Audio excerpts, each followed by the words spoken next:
Hello, everyone, and welcome back to Everyday Excellence. I'm your host, Todd Baldwin, and today we have Scott Whitaker, the largest franchisee of Restoration One with 5 locations and 165 employees.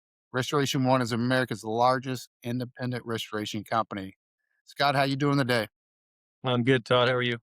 I'm doing great. I'm doing great. I appreciate you hopping on and joining our show today. So, Scott, tell me a little bit about Restoration One. I'm sure you can do a much better job introducing your company than I ever could.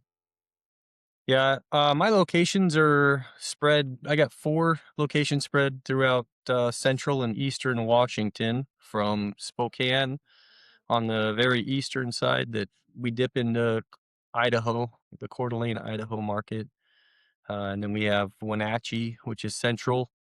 And then a little further west is Yakima. And then the southern portion is Tri Cities. There's Okay. the 4 locations up in Washington, and then we have a location in the Dallas-Fort Worth metroplex. So, okay. So 4 in the Washington State and then 1 in Dallas Fort Worth area. So, okay. So that is awesome, by the way. Congratulations. That's good growth and scale. We'll talk a little bit about that as well here in a little bit. I was just curious. So when people hear the word restoration, what's one thing they probably misunderstand? Not all companies do all aspects of restoration. I think most people think that everything's done from beginning to end, and Right. there's specialties in between all of that, between uh, mitigation, whether you're doing fire, water, or mold. Um, you can do strictly the mitigation portion if there's contents, which is personal property that needs to be removed or cleaned. Um, you can subcontract that. You could hire a different company for that entirely. Some companies do both of those things. There's the reconstruction aspect of it that some companies do all aspects of it in house, and then there's some that do both. We have multiple locations that don't do all three things. We have other locations that do all three things. Okay. Okay. And so what made you get into the restoration business? A, I and I actually then B, why started. was oh, go ahead. Let you answer that question first. What made you get into that restoration business? I actually started way back in high school cleaning carpets Okay. in the casinos in Las Vegas. So very very large spaces. Did that for a little bit of time, and then got out of that and went into the automotive industry, which is where I learned the business side of things. And Okay. while I was at the auto shop, I opened my own carpet cleaning company as well. And Okay. the carpet cleaning side of things, you get calls for the extraction of water pretty frequently. Right.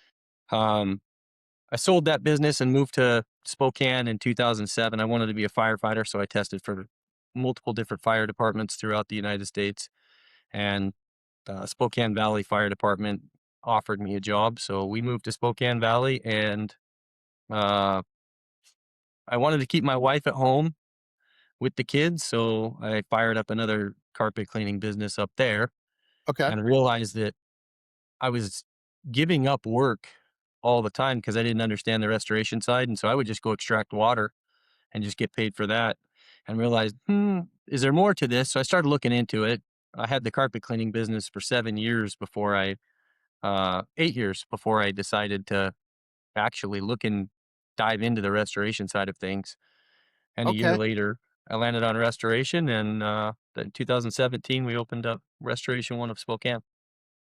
Awesome. So I'm curious, what made you go with Restoration One and establish, franchisor versus just starting your own brand from scratch? The community side of things is nice, right? Starting out, I didn't know what I didn't know.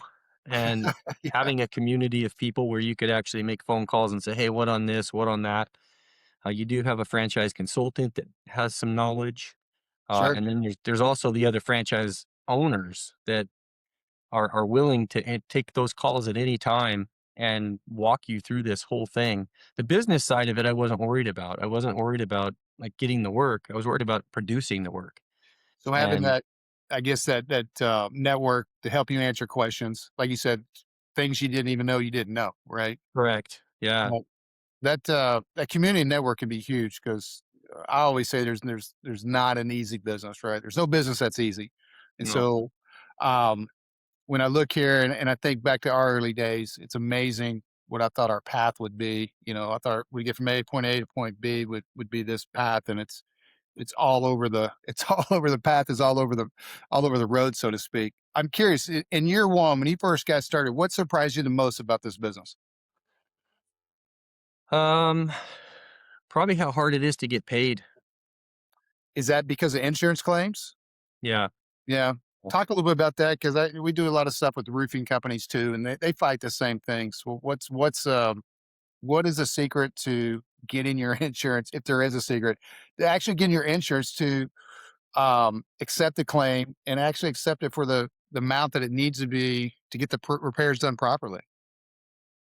Well, every insurance company is different. So there's Right. the first problem is the fact that there's, I don't know, 40, 50, 60 different insurance companies, right? And so eh, w- how to navigate each one of them is different. And then Right.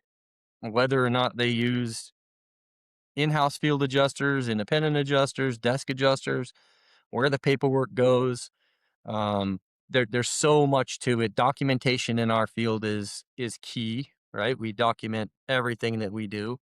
And even then, even with it fully documented, pictures, dry logs, everything that we do, they still use, well, that wasn't reasonable, or that's Right. unreasonable, or not standard, or not customary. And we have a standard that we work to. There's only one standard for the industry I'm in. It's the IICRC, and we work to that standard. We document that standard, and we still get pushback very heavily from insurance companies that they work with program vendors, and Right. the program vendors, they have a lot of control over based on a contract, right? So they're under a contractual obligation to not charge certain things. And therefore the insurance company then says, well, it's not standard for us to pay those because X, Y, and Z over here doesn't charge those. Well, I'm not under a contract with you. And Right. so it creates that conflict. It's not a fun conflict. And unfortunately, well, fortunately, we're not a program vendor, and so we're not under that contractual obligation to take those off our bill, and they don't like that. I'm sure they don't. So you have to massage the insurance claim or the insurance adjusters who you're dealing with, plus your your your customer, right? And explain to them that you're actually fighting for them to get proper amount of money to make the proper repair. So I'm sure that's a juggling act as well, just dealing with the client that's reached out to you for help. Yeah, the biggest problem there is the insurance companies are really, really good at creating a wedge between, a customer and their contractor because Right. they wanna control the claim, and so, they'll tell the customer that, "Oh, well, that they're charging an absurd price point or the scope of work is not correct." And we'll argue these things in emails. Everything we do is in email so we can track it. But Sure. that Paper trail. once they get to the customer and say that we're doing things wrong, the customer believes that the insurance company has their best interest at heart. Everyone would like to think that, right? Sure. And to be honest, the adjuster that's adjusting the claim gets paid from the company that he's adjusting the claim on. So it he has the company's best interest at heart, he or she. Sure. Well, it's a big balancing act. When we talked earlier, I went through a big flood recently, and luckily I'm with State Farm. For most part, State Farm's been good to me. But yeah, the adjuster actually, I was actually surprised, came out and claimed everything. Really didn't have any issues, so maybe I just got lucky. I don't know. It was actually pretty smooth, but it was also a statewide here in Texas catastrophe, pipes freezing, and so there really wasn't much evidence. You know, it was the whole garage was cut out, the roof, and obviously where the damage was. But I'm curious to talk a little bit about you scaling because you went from one location in 2017, right, to now the largest franchisees with Restoration One. So, um, what did when you started to scale, right? What was something that you personally had to stop doing in order to scale that maybe you were doing in the early days of the business as the owner and Well, when you start out, I mean, you're everything? you're wearing a lot of hats, right? And Yeah, so, exactly. the one thing that owners have to understand is they have to replace themselves at all aspects as they continue to build. And you have to be ready to take that hat off and put it on somebody else. And just now you're managing the hat. And Right, so instead of wearing it, a lot of people don't know how to get out of the van. A lot of people believe that they're the best at everything, right? right. And I don't believe that. I believe that when I hire somebody, I need them to be better than me and tell me what I need to know. And I started that day one when I hired my first technician. He actually still works for me. Um, he's not a tech now. He's estimating, but when I hired him, I didn't know the mitigation game. Right. I knew the carpet cleaning world very well. I knew how to extract water extremely well. And so the drying process I could grasp really well, but the mitigation side of what needs to come out and how it needs to be coming out and what we're documenting. And I mean, I flat out asked him, I need you to teach me these things. And Yeah. I think most people, they're afraid to look at their employee and say, I need you to teach me how this is going to go down. I don't know if it's 100%. pride, ego, I don't know what it is, but that's the number one thing I can tell people is you have to replace yourself with somebody you think is gonna do a better job than you, and that's from technicians to sales to even management, and it's my job to motivate those people to their potential. No, 100%. I couldn't agree with you more. It's all about great people, but like with our team, we're a digital agency, and my joke is I have to hire a lot smarter people than me to run all of our campaigns. And Yeah. I tell clients if I'm visiting with them, you don't want me to run the campaign. That is not my street. So I totally agree with you there. When was there a moment early on in this process where you thought, hey, or was there a moment where you thought this could really be big, this restoration business, or was it more of a slow burn to Um, no, it was very fast actually. We opened in, September of 2017. And I remember, my wife, called me one day. It was months into it, and, the carpet cleaning business we had it was doing about 40 to 50,000 a month in revenue. right? And I remember my wife, Karina, called me one day and she's like, "Hey, I need you to stop spending money on the restoration side." And I was like, "Okay, well, what's going on?" And, she said, Nothing's going on. You just need to know that you're now spending more money on the restoration side per month than what the revenue is on the company you've had for the last 9 years." I And I gotcha. said, "Well, that's a good thing." Like, I was happy about it. I said, "That's a good thing because if we're spending money, we're actually producing jobs, and Right. eventually that all comes back." And, that first year, we went from, starting out in September, and then by the September of 2018, we did our that 12-month period, we did 1,070,000 in Okay. revenue. And Nice. so it was just spending, spending, spending, spending. I mean, you're growing. I bought still to this day, I haven't missed a if you average out our trucks, I've bought a truck a month, more than a truck a month since we've opened. Wow. Wow. So, It is rapid growth for sure. With all that growth, I mean, what are some of the pain points? I mean, that has come on that you could, if you were talking, to other franchisees wanting to scale, what are some, you know, road hazards to look out or pain points that you've gone through that they could learn from? um, one was the one we just talked about, right? You gotta learn to replace yourself, but Right. the next up would be having the capital. I think a lot of people shoestring things and use a little bit of capital to try and get going. They're afraid to lose, which I mean I understand. Nobody wants to lose their money, and No. so they don't invest enough in themselves in the beginning, and they don't have enough capital to get through that first year. That's my opinion as to why a lot of these initial businesses fail in the first years. They just don't have the capital to ride it out, Yeah. or to hire the right people and pay the people to do the right jobs.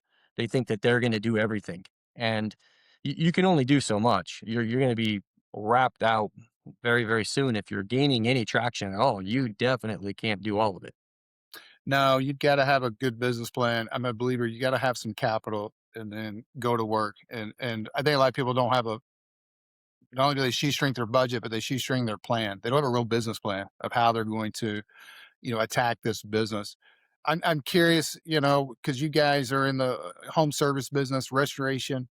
In the early days, what were you doing? for lead generation, and then what do you guys do now for lead? Because you're dependent upon people finding you, right, when that emergency hits or they've had a flood or some mold or whatever that restoration may be. What's your key lead gen strategy? Well, if I gave you that, that means I'm telling everybody, right? Well, that that is true. That is Yeah. true. That is That's true. Is actually there something I try and keep pretty close to my chest really? Okay.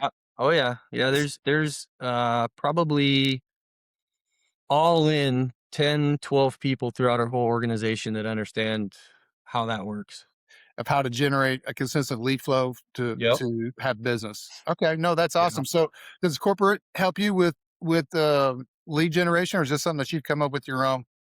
Uh, a little bit of both. Corporate right now is has revamped the online marketing side of things. Right. W- we um we dabbled a lot on the online side of things for quite some years and then shut it down, and right now they're revamping some things that may help. A lot of our stuff isn't generated online. We do get some online leads, but um a lot of it's boots on the ground. Is it really Yeah. okay? So the online doing online marketing just didn't generate. You didn't feel like it was a effective, I guess, long term strategy to have new leads, or It's just so expensive. Like yeah, a water lead on pay per click is, I mean, you're talking $700 or $800 now for one lead that you literally can get a phone call and it's not even what it's supposed to be. Google got so far out of hand because everybody throwing money in that that right, you're just, it's a bid, and so it just yeah, continued to climb and climb and climb, and we just looked at it and was like, do we really want to spend? We were spending 40,000 a month on paid lead ads. generation, yeah, and pay per click, and Yeah, Google's a necessary evil. We deal with that all the time because there is a bidding auction for those cost per clicks, but Google also, I'm a big believer. They start that price high. I mean, and so oh yeah. it's a very frustrating because we're in the business to help people generate leads, but we're also at the mercy of Google. So I feel your pain there. We've done some restoration stuff in the past, and that cost per click can be very expensive. And you are right; that doesn't necessarily mean that is the type of lead that you're looking for. There's ways to I to wish we could go uh, back to the yellow pages. You're the yellow pages man from I, back in the day, and I, I wish we could go back to the yellow pages and you just flip to what you wanted to see. You know what I mean? Yeah, that A is lot so funny. I easier. think we talked a little bit about that. We had so many business owners complaining about all the directories out there. I was in the Yellow Page business. I was on the independent side, meaning that we competed against the AT&Ts and Verizons of the world. But we had a directory. There was a utility directory in the market. There might be a third, and so hey, there's too many books. Yeah. And then Google came along, and it was funny. Those same guys that I've become good friends with over the years had a lot of conversations just like we're having today. But they would say the same thing you said, Scott. I wish we could go back, It and I was would just kind of easier. chuckle because I was like, 5 years ago, you weren't saying that. But Yeah, I paid down in Las Vegas at the auto shop. This was back in the 90s. We paid 18,000 a month for phone book ads, yeah, and at the time, we were, like, screaming about it, right? We had double trucks, like, you yeah, opened up yeah, a phone book and it was a double oh truck, yeah, oh yeah, and you'd scream at and $9,000 for that double truck, and you were yeah. screaming about it. Now I'm like, you you can go out into the world of Google and spend $9,000 in a day Yes. with Yeah, pay isn't that crazy? Yeah. It's so ridiculous, which kind of leads me into the AI side, right? With Chat GPT just exploding. There's obviously other AI models out there with Perplexity and Grok, but Chat GPT's got the highest usage on the consumer side. Is there anything you guys are in talks, or do y'all have any 2026 AI Chat GPT strategy to try and show up in those queries? I don't know enough about it. I have people, like I said, I hire people that Yeah. understand those things more than I do. And matter of fact, one of the guys that does understand that stuff more than me is one of the guys in our private equity group, one of the Okay. partners in the private equity group, and he understands it a lot more. And so I just kind of leave it to them, Yeah. and uh, I focus on the business operations side of things, where it's the boots on the ground that I gotta deal with, and the internet side of things, I leave to people that know a lot more about it. No, it totally makes sense. We're getting close to our time, Scott. I want to give you an opportunity. Is there any question you have for me? I don't. Okay. No. Well, let me ask you this. I've got one more question for you here. If somebody was going to go out and get into a franchise model, right? What is something that you would recommend to them to do at the very beginning of that journey? A lot of homework. Like, I looked at 4 different models, 4 different, franchises, and, I picked the one that actually gave me as much freedom. Okay. That was one of your questions earlier that we never we, for some reason, never got back to it, but Restoration One was picked because the freedom that I had to not be on in restraints with the program vendor world, right? I didn't wanna work as a program vendor for insurance companies. Gotcha. Okay. I wanted to run my own business. I wanted my business to be my way, and Restoration One gave that freedom. And so I would say do a lot of homework as to what your goals are. And if it matches your goals and you feel like it's a good fit, then talk to some franchisees in it. And but homework's key. I mean, I took a year of trying to decide where I wanted to plant. Well, And it sounds like it definitely paid off because to have that type of growth from 2017, we're now to 2026 is awesome. And so many business owners struggle with scaling their business, right? They just run into roadblock after roadblock. So awesome, awesome story. Some great insights there too, Scott. I really appreciate you being on today. sure. Thank you enough for joining. And that is it for today. Until next time, we will see you soon on Everyday Excellence. Thanks.